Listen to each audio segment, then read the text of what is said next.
What's up, Internet? My name is BlackLightAttack, and I've got some more TF2 for you. This time I'm playing the Demo Man, which is not a class that I play often. Or actually, it is. I do play this class pretty often. I just don't really show it often because I'm not that good at it.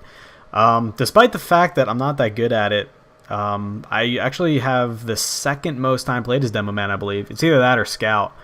And, well, I should say, despite the fact that it's my second most played class, I'm not that good at it, but I really usually only go Demo Man when there's a sentry that needs to be removed, because people just don't understand how good Demo Men are at getting rid of sentries, and I don't understand how people don't get that. I mean, it's practically in the title of the job. He's the Demo Man. He's the demolitions guy. He's supposed to destroy buildings. Also, there's some weird lag in this server where a couple times I mess up my sticky jumps. I think it's a stock Valve server, so it kind of happens. You can't really blame it. You see, I like totally fucked up a sticky jump there. Yeah, I don't know. I do okay in this game. A lot of you guys are going to be like, oh my god, it's so beast, but it's just a pub server. Nothing you do in a pub server actually means you're good. If you can top frag on a pub server, hats off to you, you're not good. And that's where I'm at. I can top frag in a pub, that's about it. And I usually play Spy, which makes it a ton easier.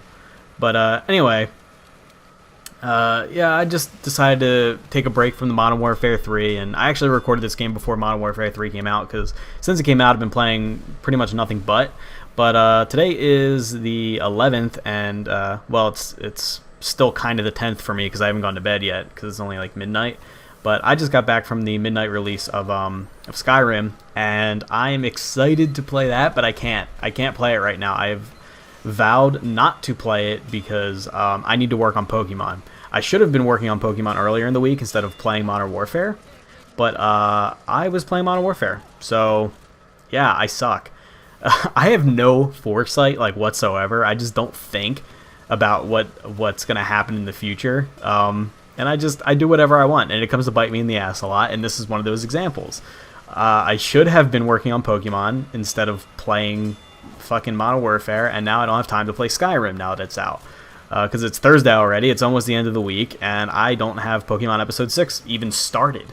I have it recorded and everything, but editing takes a while. It's at least like 4 hours now. I have slimmed down the editing time quite a bit since I first started the series. When I first started the series, it took about 15 hours of editing. Now I'm doing the same kind of shit, maybe a little more, in about 4 hours. So I've kind of got the pattern down. Because when I first started the series, it was a lot of like trial and error kind of stuff. Now that I have all of the trial and no more errors, except when I'm trying something new, it's a little streamlined and it goes a lot faster, which is nice, but it still means that this night is pretty much shot for me, and I get to spend all night editing rather than playing Skyrim. But I have it installed, it's all ready to go, so I can play it tomorrow after work.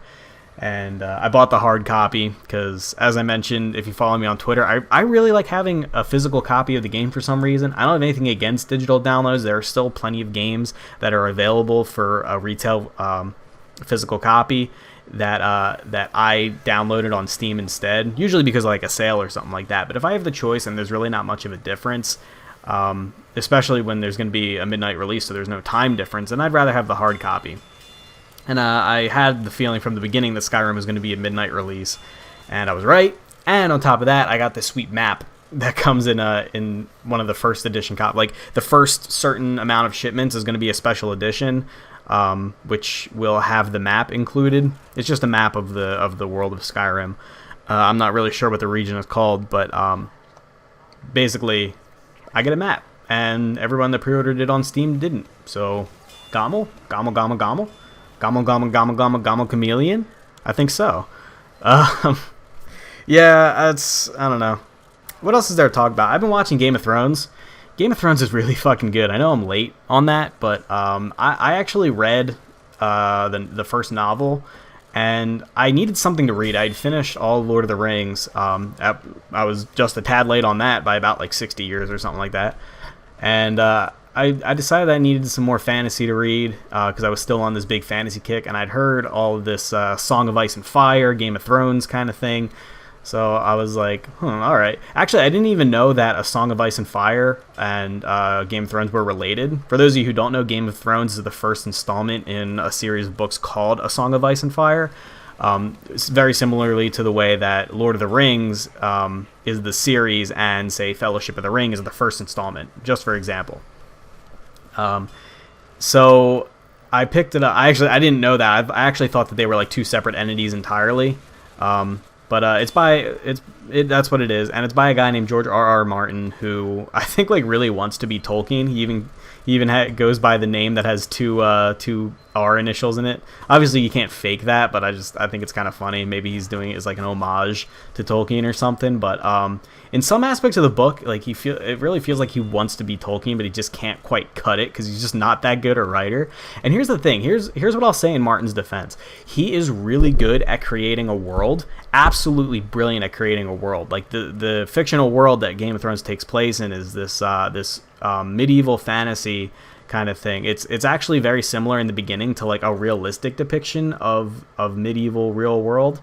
But as the series goes on, magic starts to become more and more involved. So it's actually more of like a Camelot, like knights in armor kind of thing. Less so much with like the wizardry and and all that fantasy goodness that you find in Lord of the Rings. There's no like elves and whatnot in the beginning, but as the book goes on, there are just hints and more hints and more hints, and then finally proof of supernatural shit happening. And basically, it's becoming like a return to the supernatural. Like it's widely accepted that dragons do exist.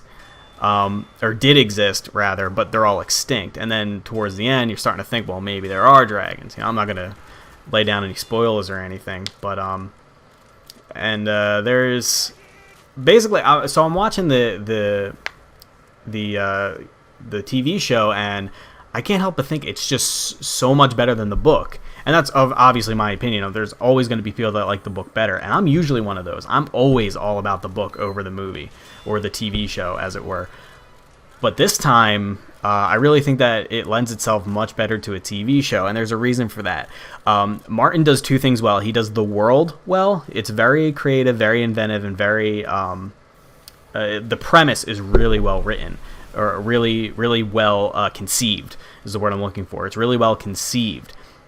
He does that well, and the second thing he does well is dialogue. Dialogue is pretty good, very convincing, very witty. What he doesn't do well is descriptive narrative and an exposition. It almost seems like he doesn't give a shit. He was like very lazy in that regard, except sometimes he decides, oh wait, I want to be Tolkien, and he tries to describe like some random piece of the landscape in like great detail, but he doesn't really do it all that well. It's like really awkward. And there are some times where it feels like I'm reading a fucking like drugstore romance novel. Like pretty much any chapter that had anything to do with Daenerys Targaryen felt like I was reading one of those like smutty porno books aimed at moms. It just wasn't becoming. But the TV show basically fixes all that. They're doing the over sexualization of Dany really well. They're definitely handling it in a better way, and maybe that's just because they show tits in every episode, so it feels more like it fits in, I guess. Because like basically in Game of Thrones, in the book, there was like almost no sexuality whatsoever.